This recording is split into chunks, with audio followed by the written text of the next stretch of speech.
Prime Minister Narendra Modi is on a historic 3-day visit to the United States, his first state visit to the US and the third foreign Indian leader. It's only the third time that President Biden is hosting a state dinner for a world leader.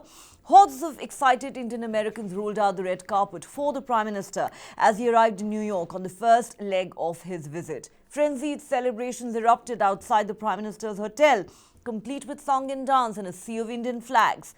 Next, the Prime Minister had a series of interactions with some of America's leading intellectuals and thought leaders, including Nobel laureates, economists and scientists, many of them Indian Americans. Leading the roll call was Twitter owner and Tesla CEO Elon Musk, who said, "I am a fan of Modi. I'm incredibly excited about the future of India. I think India has more promise than any large country in the world."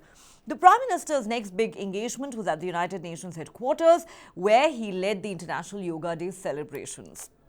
Next, the Prime Minister heads to Washington, D.C., where President Biden and the First Lady will first host a private dinner for him at the White House. The following day, official business kicks in. Bilateral talks with President Biden, a historic address to a joint session of the U.S. Congress, his second after 2016, a state dinner at the White House, a tech event where President Biden will accompany the Prime Minister, a luncheon hosted by Vice President Kamala Harris and Secretary of State Antony Blinken, and finally a much-anticipated address to the Indian diaspora.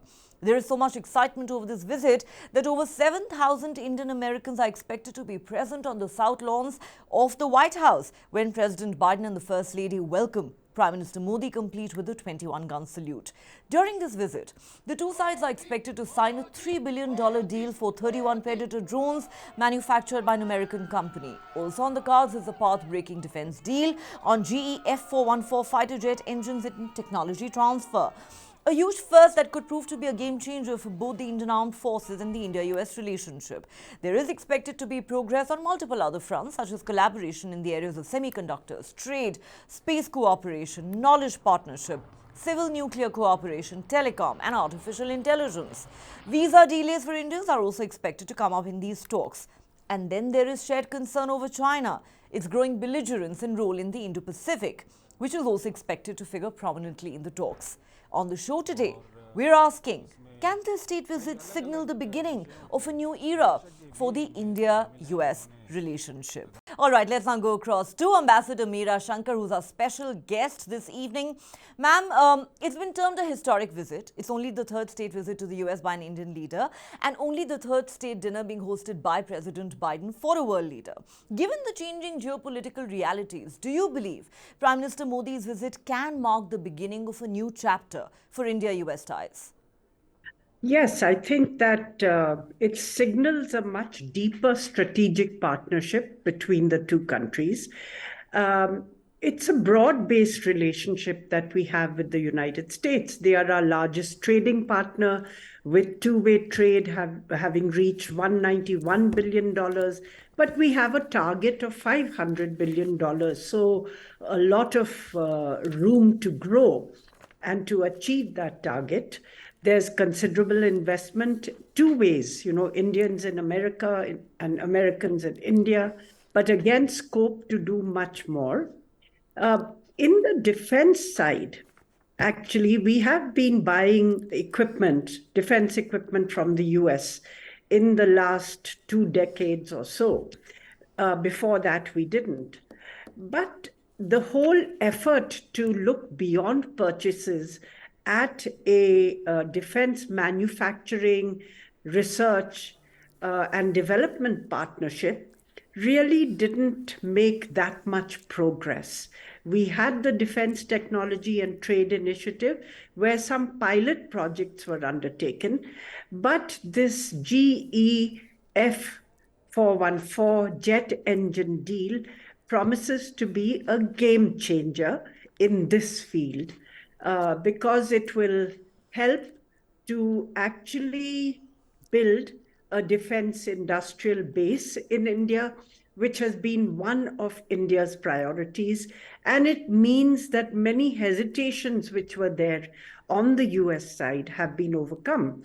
Of course, India has also liberalized its FDI policy with regard to investment in defense. And in the meanwhile, many fundamental or foundational defense agreements were signed, such as on logistics cooperation, communications compatibility and security, exchange of geospatial data for security in industrial cooperation. So I think that the building blocks, in a sense, were put in place. On the US side, they liberalized the export control regime, calling India a major defense partner on par with the US's closest allies, and then gave us strategic trade authorization category 1.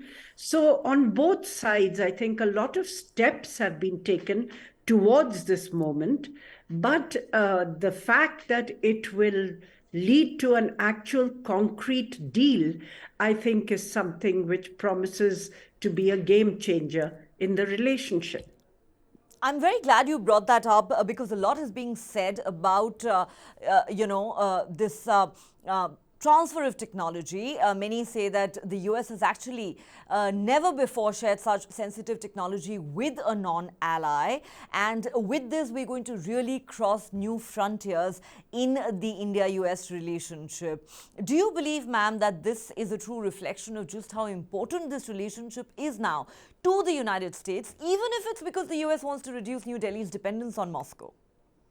Yes, but also to India. It's a two-way proposition because it means that India also has enough trust in the relationship with the United States to go for building a major system with them, because this is going to power Tejas Mark II light combat aircraft, which means it's something which is going to stretch way into the future.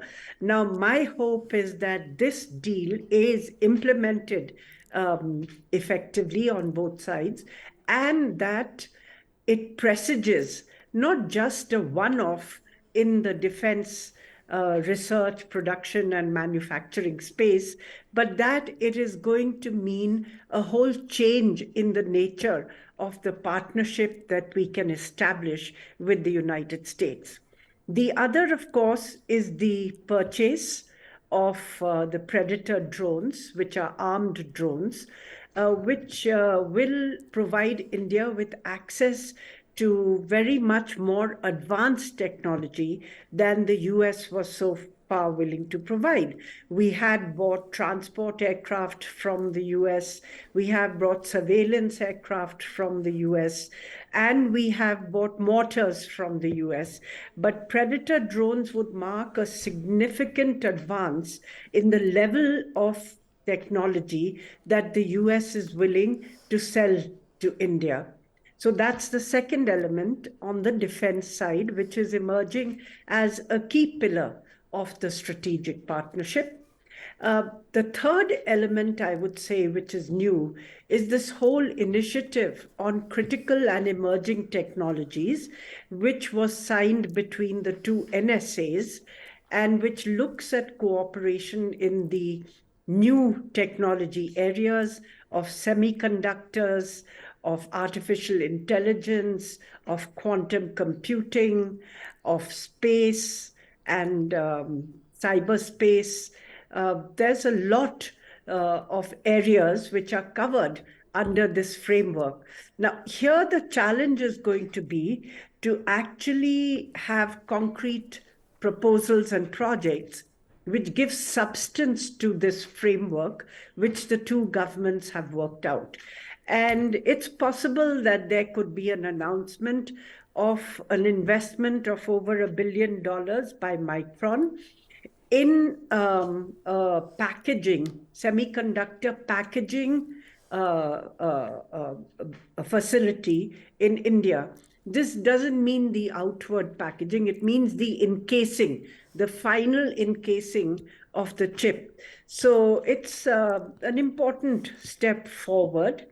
And of course, in the other areas, what is interesting is that we are looking at creating an ecosystem of collaboration, which goes beyond just business to business ties. Of course, that will be an important, very important element, but we are looking at putting, universities in touch with each other, putting research laboratories in touch with each other. So it's a whole ecosystem of innovation and collaboration in these sectors that is hoped to be established. Now, the key question is going to be the ambition showed in the framework. Will it be realized in actual practice? And here I see a window of opportunity because of the way that US is seeking to reorder its own economic policies. It has now, it's no longer just leave trade to the free market. It has a more nuanced trade and industrial policy as it seeks to de-risk from over dependence on any one country, particularly China, because of the problems that arose post pandemic, and also seeks to friendshore, friend Exactly. shoring, that is to have offshore facilities in countries which are with whom there is a level of trust between them. So, both these, I think, as the US tries to reorder the global economy, uh, India can emerge as an important partner of the US for manufacturing of some of these critical and emerging technologies and for establishing resilient supply chains which are not subject to over dependence on any one country. See, till now, most of this has gone, most of the manufacturing shifting away from China has gone to Vietnam or to Mexico. We do hope that with this initiative and the clear strategic signal being given by the two governments, that more companies will start looking at India, and that this ecosystem of collaboration, universities, research institutions, businesses, will actually provide a thrust and momentum which will enable this to get off the ground. Absolutely, ma'am. The defense deals that you referred to and these critical and emerging technologies that we're talking about could very well end up defining not just this visit, but going forward, the relationship itself. Let's now shift our focus to another important issue. In his pre departure statement in an interview to the Wall Street Journal, Prime Minister Modi made a clear reference to the border tensions with China and hinted at growing cooperation between India and the US in the Indo Pacific. How prominently are shared concerns over China's growing aggression, revisionism, and expansionism likely to figure in these talks? Look, I think that's a key factor bringing the two countries together, but the relationship is broader than this.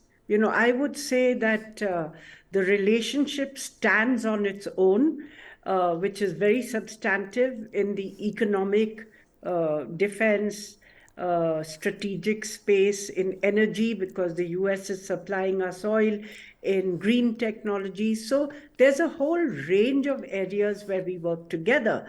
But yes, providing an extra fillip to the relationship, bringing the two countries together and helping them overcome some of their strategic hesitation is their shared concern about China's assertive behavior in the Indo-Pacific, which is not consistent with a rules-based international order and which poses problems for its neighbors, whether in the maritime domain, in the South and East China Sea, or on land, as with India.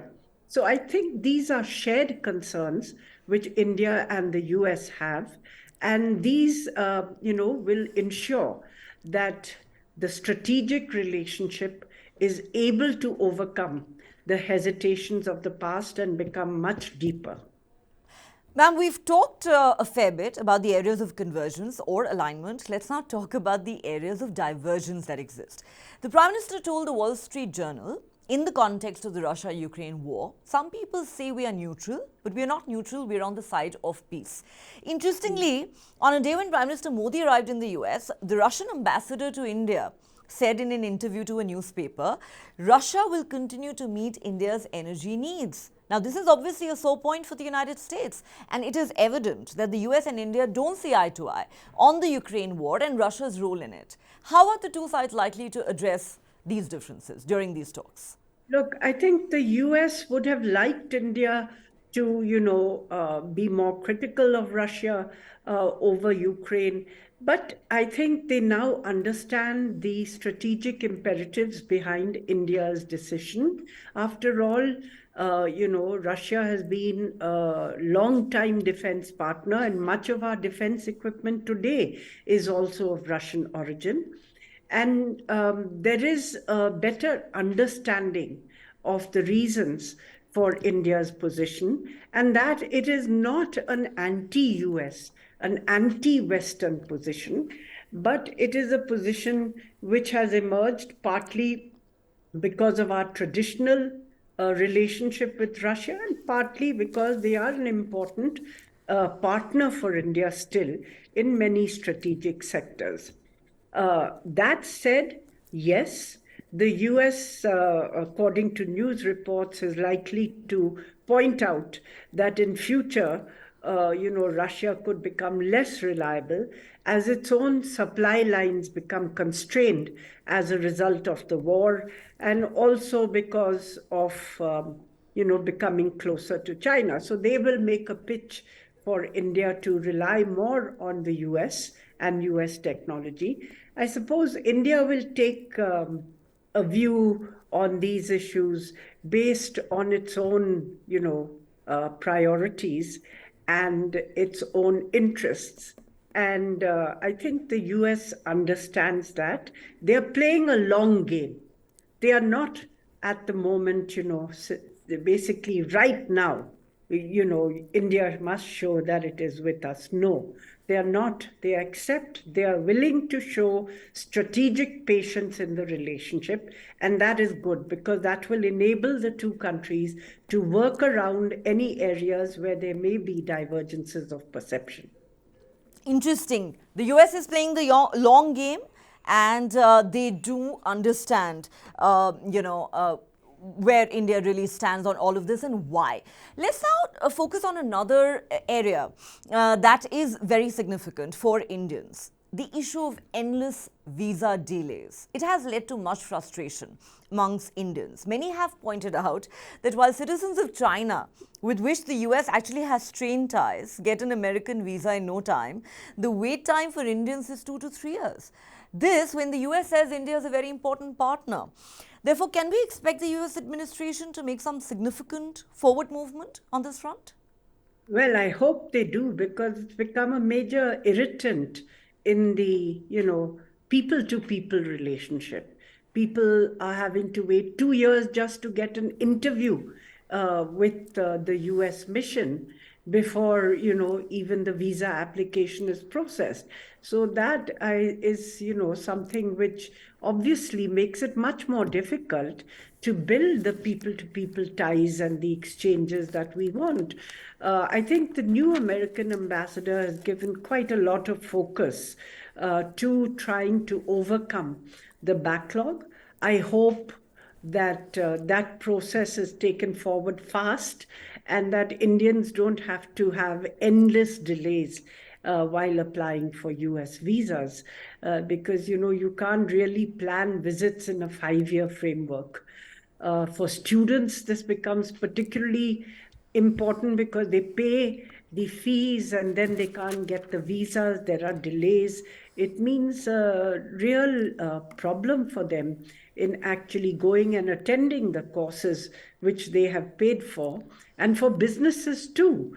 If visas are not given quickly, then the kind of dynamism we would like to see in the economic relationship will fall just for want of actual visa streamlining.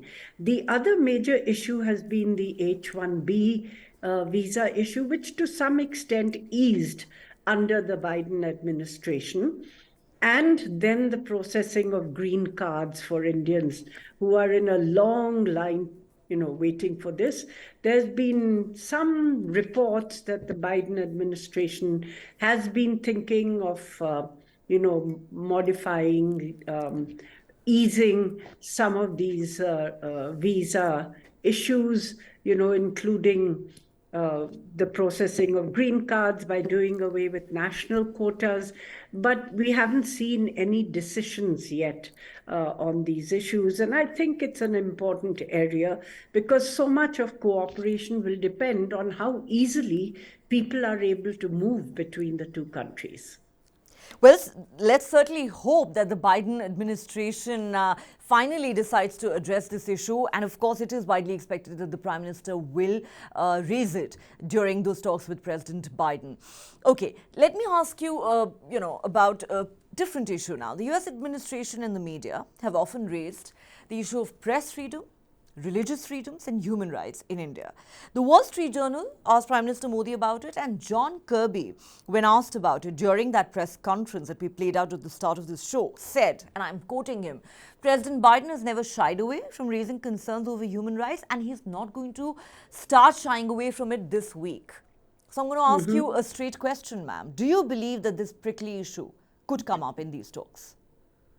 Well, the Biden administration has handled these issues quite delicately because they have made, democracy and democratic values a key platform of their foreign policy globally. And they have convened this summit of democracies, which India has also participated in. But on the issue, these issues which have caused concern, in some quarters in the United States, particularly amongst the progressive Democrats. They have avoided actually giving these salience or priority in the relationship. I think they have prioritized the strategic cooperation with India in terms of the China factor and in the Indo-Pacific. And these other issues have been given much less salience. They have chosen not to talk about them publicly because, any skilled diplomacy would recognize that India can be stubborn if publicly, seeming to be put on the mat on these issues, and that more, success is likely to be achieved in private discussions. I think the second thing is that the US itself has been facing many issues in recent years, including, this whole Black Lives Matters movement, the rise of racism in the United States, and the whole fracas about the election, the last presidential election, the storming of Congress. And so there is a recognition that, it's not as though even the evolved or developed democracies, long-term democracies, do not face challenges or problems. And these are issues which confront, I think, a number of democracies. There are various issues. So I think that they approach it from the point of view of saying there's work to be done, on both sides, not just saying that India needs to do more. Absolutely. And democracies are always works in progress. There is no perfect model. We earlier spoke about the defense deals that are likely to be inked during this visit. You also referred to the all-important trade ties between the two countries, and many believe that defense and trade are going to be the defining features of these talks. So I want to dwell a little bit more on that. Now, even though the US is India's largest trade partner, with bilateral trade in 2022 pegged at almost $129 billion, fact is that trade ties between the two countries haven't really grown at a pace that one would have expected. Some have pointed out, and you mentioned this, that friendshoring as a risk mitigation tool is something that India must leverage to deepen trade ties with the US. But the US complains that India's protectionism is what presents a huge challenge in this area. Is this visit likely to change some of that? I would hope so. And my advice to, businesses in the US was always, look, India is a democracy like the United States. In the US, you have to work through the system. For instance, there may be protests or objections if an energy plant is to be put up. People who say we don't want an energy plant in our backyard, and there are protests, there are challenges in court, and US businesses deal with it and go through the process. So they have to have that staying power to do that in India. And of course, in the meanwhile, the Indian government has also tried to make a better business climate in India through easing, the whole ease of doing business, removing hurdles, and also providing incentives through the production linked incentive scheme. So you're seeing that in the telecommunication space, where mobile phones are now being produced in India by Apple and Foxconn, and they're also being exported. I think it's a fairly major item of export now, having made very rapid advances. Of course, the value addition in India is still quite low because we import most of the components, but it will gradually increase as the ecosystem for production of the components is built and developed in India. So you're already seeing that in one sector. If we can replicate that, if we can expand that and ensure that we scale up, the second is if we can expand that to new sectors, it would be good. But as far as the trade data is concerned, I think the two-way trade in goods and services, if we look at, then it was about 199 or over $190 billion last year. And it is one country with which India enjoys a small, modest trade surplus, with trade being largely balanced.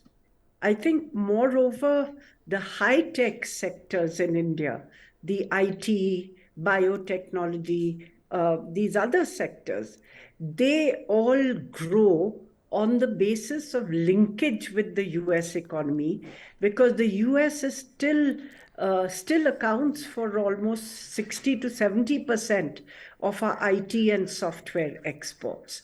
So that's a key factor in some of the high technology sectors which have taken off in India and which are now, getting ready to shift beyond the digital age to the age of artificial intelligence.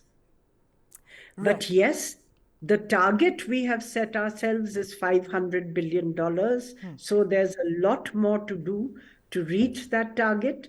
And investment, the figures on the Indian side probably don't reflect the investment which comes in from the US via Mauritius or Singapore. So I go by the US figures. They say that total US investment, FDI, in India is about $54 billion, and total Indian investment in the US is around $40 billion. So quite substantial, but still, I think there's again scope for much more to be done, especially if this whole, critical and emerging technologies initiative takes off and India is integrated into the global supply chains for these technologies as a manufacturing base. Well, clearly, there is a lot of untapped potential, so a lot more ground needs to be covered. Let me ask you this now. In recent years, under Prime Minister Modi, India has time and again asserted its independent foreign policy, even in the face of criticism, for instance, on the issue of Russia. Also, Prime Minister Modi's words of advice to the Russian president that this is not an era of war resonated globally. We are hosting the G20 summit this year. Do you believe, ma'am, that this state visit in many ways will add to India's global stature? Yes, I think that, India's relationship with the US is a key relationship, and it also influences how many other countries perceive India. So the ramifications go much further than just the bilateral relationship. For instance, countries in Europe, they always look to the US lead in terms of how they relate to other countries. And therefore, I would say that the ramifications of this visit go much further. I do hope that the G20 summit, which will be held in India, will be able to focus on some of the issues of concern to the world, such as climate change, dealing with global pandemics, assisting developing countries who are highly in debt. There are a range of issues of concern, and it's important that the world comes together to take concrete steps towards helping us to meet these challenges.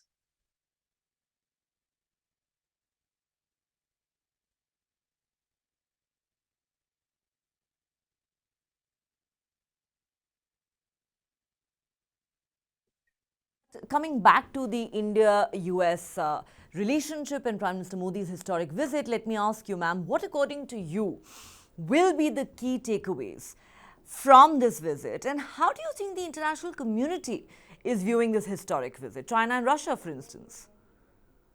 Well, firstly, I think this visit and the India-US relationship stands on its own merit. And it's a broad-based relationship. It is not aimed against any country, but it is aimed at building each other's capacities and in working together to build a better balance or a more stable balance in the Indo-Pacific and contribute to peace and security in this region and the world. All right. Well, the expectations from this visit are quite high. We'll have to wait and see how things eventually pan out. Clearly, a lot is going to happen over the next couple of days. On that note, Ambassador Meera Shankar, ma'am, thank you so much for joining us and sharing your perspective with us on a very critical story.